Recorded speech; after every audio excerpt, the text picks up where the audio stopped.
और अपनी मैया को हमारे मिथिला में दे दो। वो तब तक रहेंगी जब तक आप उधार नहीं चुका देते। लक्ष्मण जी ने कहा देख लिया भैया, हमने पहले ही बोला था बड़ी चंट है ये चंट, इसीलिए हमने कहा पहले पूछ के पक्का कर लो, नहीं ये तो कुछ भी मांग बैठेंगी। अरे तुम्हें लाज नहीं आती है, ऐसी बातें करती हो हमारी मैया के बारे में।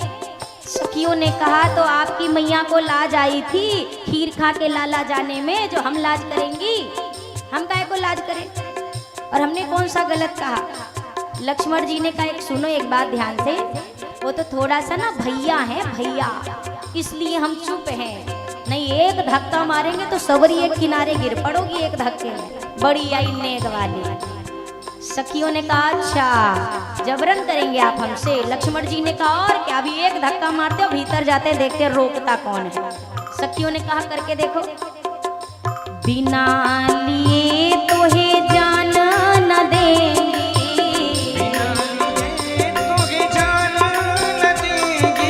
बिना लिए तो है जान न देंगे,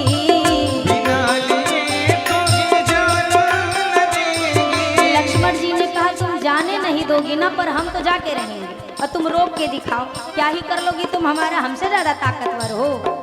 सखियों ने कहा तो एक बात सुन लो छोटे सरकार, तोहार को पीढ़ी नहीं छोड़ेंगे जिसको गरी आएंगे नहीं, हो तुम्हें देंगे हो हम देंगे, तुम्हें देंगी हजारन गारी, दिखाई माफ कीजिए हमारी, हजारन गारी, दिखाई माफ कीजिए हमारी, नारायण प्रभु द्वार पे ठाड़े, नारायण प्रभु द्वार पे ठाड़े, नारायण प्रभु द्वार पे ठाड़े, नारायण प्रभु द्वार पे ठाड़े, सखियां जय हो सब सखियां जय हो, अरे सखियां बजावे करे तारी, दिखाई माफ कीजिए हमारी, सखियां बजावे करे तारी, दिखाई माफ कीजिए हमारी, राघव जी कोहबर बिहारी, दिखाई माफ कीजिए हमारी, राघव जी कोहबर बिहारी, दिखाई माफ कीजिए हमारी, दिखाई माफ कीजिए हमारी, दिखाई माफ कीजिए हमारी। सखियों ने कहा अरे बिना लिए तो है हम जान न देंगी, तुम्हें देंगी हजारन गारी, ढिठाई माफ कीजिए हमारी। सखियों ने देखा राम जी खड़े, सखियों ने कहा सखी अब देखो पहुना है, गलती तो हो गई इनसे, चलो हम ही इनके लिए कुछ उपाय कर देते हैं। सरकार आप हमारी कुल देवी तक नहीं जा सकते हो, कोई बात नहीं, हम अपनी कुल देवी को ही आपके पास ले आते हैं।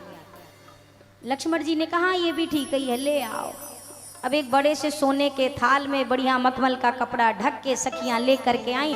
दुल्हा सरकार से कहा सरकार ये रही हमारी कुल देवी, इनको प्रणाम करिए।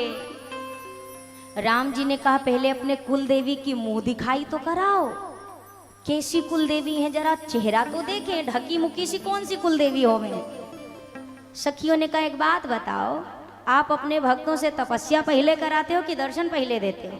पहले तपस्या कराते हैं बाद में दर्शन देते हैं ना, तो पहले आप प्रणाम करो फिर कुल देवी दर्शन दे देंगे। राम जी ने बोला ना ना ना ना, बिना मुंह दिखाई किए तो हम ना करेंगे प्रणाम, कुल देवी के दर्शन हो चाहे ना हो।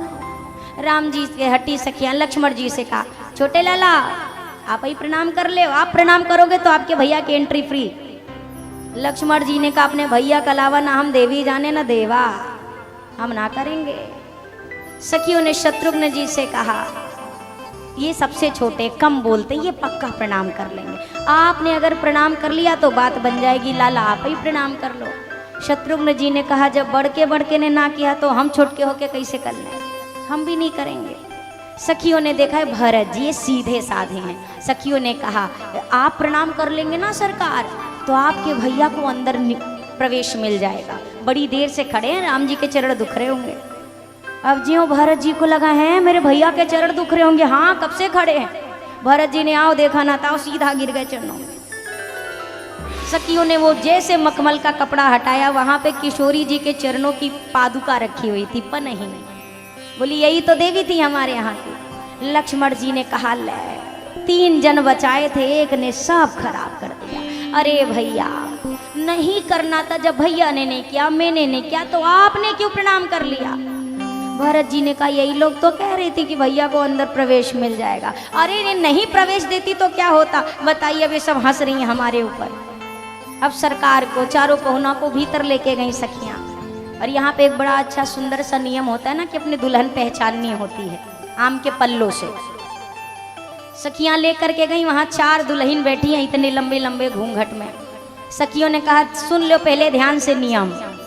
लक्ष्मण जी से कहा छोटके सरकार पहले आप और गौर से सुनो, बात बात पे गाल फुला लेते हो, बात कुछ नहीं मानते। सुनो, जो दुल्हा जो पहुना जिस दुल्हन के ऊपर पल्लो छोड़ेगा वही दुल्हन के साथ उसकी विदाई होगी। लक्ष्मण जी ने कहा हाँ हाँ ठीक है। सबसे पहले राम जी। अब राम जी आए, आम का पल्लो छोड़ा और राम जी किशोरी जी कौन से अलग हैं, किशोरी जी मिल गई। हाँ राम जी की तो सिया जो मिल गई। अब बची 3। तो फिर आई भरत जी की बारी। भरत जी ने भी राम राम राम राम राम राम कह के पल्लो छोड़ा तो भरत जी को मिल गई मांडवी जी। फिर बारी आई, अब 2 दुल्हन बची थी। बारी तो थी लक्ष्मण जी की। सखियों ने लक्ष्मण जी से कहा लक्ष्मण जी सरकार चलो आप पल्लो डालो। लखन लाल ने कहा ना, हमसे छोटा है शत्रुघ्न, हमेशा पीछे रहा है, पर आज इसको पीछे नहीं रहने देंगे। लखन लाल ने चतुराई करी, डाल ले पल्लो, जब इनकी दुल्हन मिल जाएगी तो बची हुई तो हम रही है, तो हम बच जाएंगे। नहीं पहले छोटा। शत्रुघ्न जी ने कहा भैया आप कर। बोला ना शत्रुघ्न मैं बड़ा हूं ना, चलो पहले आप पल्लो डालो। अब शत्रुघ्न जी ने भी गौर से देखा दोनों में से छुटकी सी कौन है, तो जो छोटी सी थी, हम भी छोटे तो हमारी दुल्हन भी छोटी होगी। डाला पल्लो, उनको श्रुति कीर्ति जी मिल गई। अब एक बची थी दुल्हन। लखन लाल ने कहा सखियों पल्लो लाओ, पल्लो कहाँ गया आम का पल्लो, लाओ हमारी बारी है ना। इतने उत्साह में लक्ष्मण जी लगा रहे अब क्या होगा, अब एक ही तो दुल्हन है।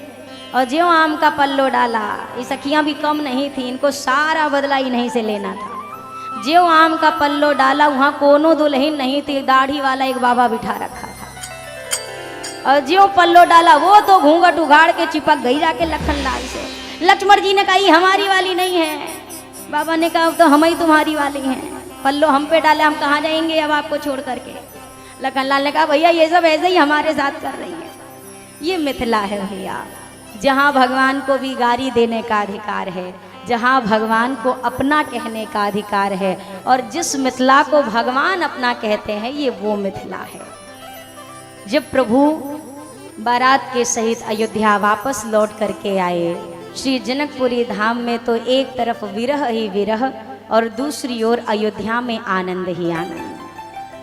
अयोध्या में तीनों माताओं को इसी दिन की प्रतीक्षा थी, कब चारों हमारे कुमार आएंगे, हमारी दुल्हन लेकर आएंगे, हम अपने बहुओं का दर्शन करेंगे। और जब रनिवास में खबर मिली कि बारात बस कुछ समय में ही अयोध्या पहुंच जाएगी, तीनों माताएं आरती की थाल सजा करके द्वार पर खड़ी हैं। चारों दुल्हा आए, चारों सरकार, मेरी चारों माताएं पालकी से उतरे, तीनों मैया ने आरती उतारी और भीतर महल में प्रवेश कराया। सखियां आज अयोध्या की जितनी हैं, वो जब चारों पुत्र वधुओं को देख रही हैं तो बार बार कहती हैं कौशल्या आपके जैसा बड़भागी कोई नहीं। जब तक राम जी केवल थे, किशोरी जी अयोध्या नहीं आई थी, तो अयोध्या की सखियां कहती थी कि हमारे राम जी इतने सुंदर हैं, इनके लायक दुल्हन कहाँ ही मिलेगी। पर अब किशोरी जी से जब भेंट भई तो सखियां कहती हैं अब तक तो हमें हमारे लाला सांवले लगते थे, पर किशोरी जी इतनी ज़्यादा गोरी हैं कि अब हमारे राम जी हमको करिया नजर आ रहे हैं। बहुत गोरे के साथ किसी सांवले को भी खड़ा कर दो तो वो सांवला नहीं काला लगेगा, काला। और सखियों ने आरती उतारी। मैया कौशल्या से कहा मैया मुंह दिखाई दो अपनी बहू को। मैया सुमित्रा, मैया कैकेयी, इन्होंने क्या प्रदान किया किशोरी जी को मुंह दिखाई में, तो कैकेयी मैया ने सोने का भवन प्रदान किया, जिसे आप कनक भवन कहते हो। और कनक बिहारी सरकार जो अयोध्या में आज भी विराजमान है। ये वही भवन है जो कैकेयी जी ने मुंह दिखाई में दिया था। बारी आई सुमित्रा जी की तो सुमित्रा मैया ने लखन लाला को चरणों में डाल दिया। अब बारी आई कौशल्या मैया की। कौशल्या जी क्या प्रदान करें, ऐसी क्या चीज दूं, मैं तो सबसे बड़ी हूं तो मेरा उपहार भी कोई हल्का तो नहीं होना चाहिए। पर क्या करूं, मेरी बहू इतनी सुंदर है, इसकी सुंदरता के आगे सब फीके लग रहे हैं, क्या प्रदान करूं मैं इसको। फिर कौशल्या मैया ने खोजी आई कौशल्या विचारी बड़े हौसला से, बहु अनुरूप कोई वस्तु ना लखाई, लागी चित चिंता क्या दीजिए निछावरी में, अजिसिया से बहु होने परी कठिना, कछु नहीं पाई तहाँ सीय समूताई जोग, तब निकटे बुलाए नीलमणि रघुराई है, हाथ रघुनाथ गही तीनों सिय के हाथ माहे, ये ले बहू यही तेरे मुंह की दिखाई है। कौशल्या मैया को जब कुछ नहीं समझ आया बहू को क्या मुंह दिखाई दूं, तो कौशल्या जी ने अपने राम जी को बुलाया और राम जी का हाथ किशोरी जी के हाथ में दे दिया। बोला ये लो पुत्रवधू, ये रही आपकी मुंह दिखाई और आज से हमारे राम जी आपके हुए। तो मुंह दिखाई में दुल्हा को ही दुल्हन को सौंप दिया, राम जी को ही। ये बड़ी भव्य तरीके से यहाँ पर अयोध्या में मैया का चारों पुत्र वधुओं का स्वागत हुआ। अरे मोहिले लन सजनी मोरा मनवा हो पहुनवा राघव, मोहिले लन सजनी मोरा मनवा पहुनवा राघव, मोहिले लन सजनी मोरा मनवा पहुनवा राघव, ए हो पहुनवा राघव, हाँ हो पहुनवा राघव, ए हो पहुनवा राघव, हाँ हो पहुनवा राघव, ए हो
श्री रघुनाथ जी जब से विवाह करके आए, गोस्वामी जी ने प्रभु के विवाह उत्सव की कथा के साथ श्री बालकांड को विश्राम दिया और श्री अवध कांड में प्रवेश किया।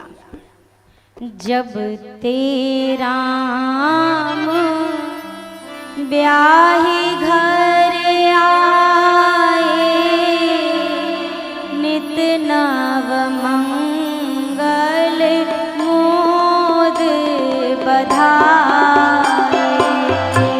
जब तेरा ब्याही घर आए, नित नव मंगल मोद बधाए। भुवन चारी 10 भूधर भारी,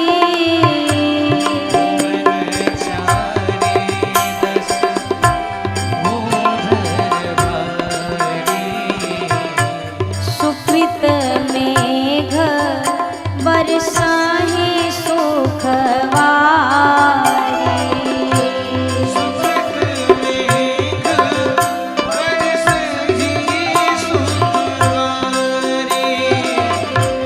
रिधि सीधि संपत्ति नदी सुहाए,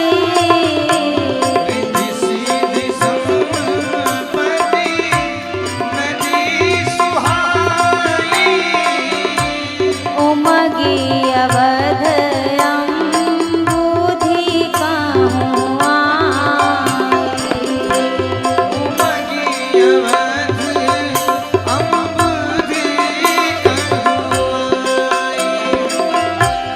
एक समय सब सहित समाजा,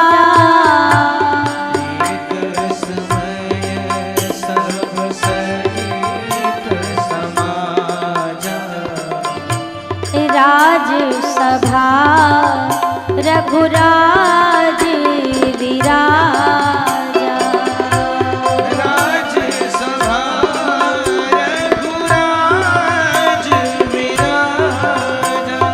राय शुभाय मुकुर कर लीना,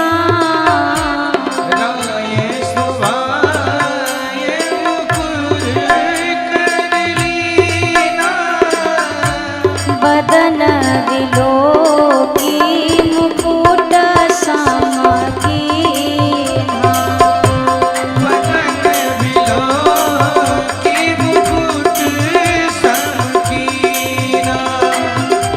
श्रवण समीप भये सिद्धकेशा,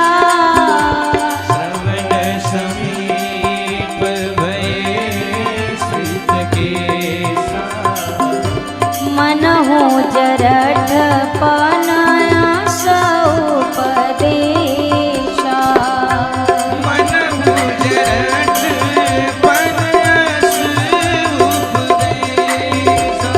मंगल भवनय मंगलहारी,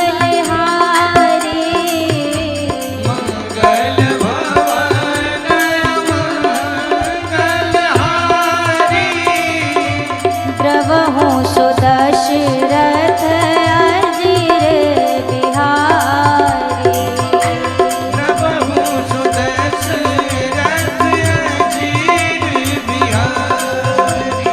द्रवहु सुदशरथ अजिर बिहारी।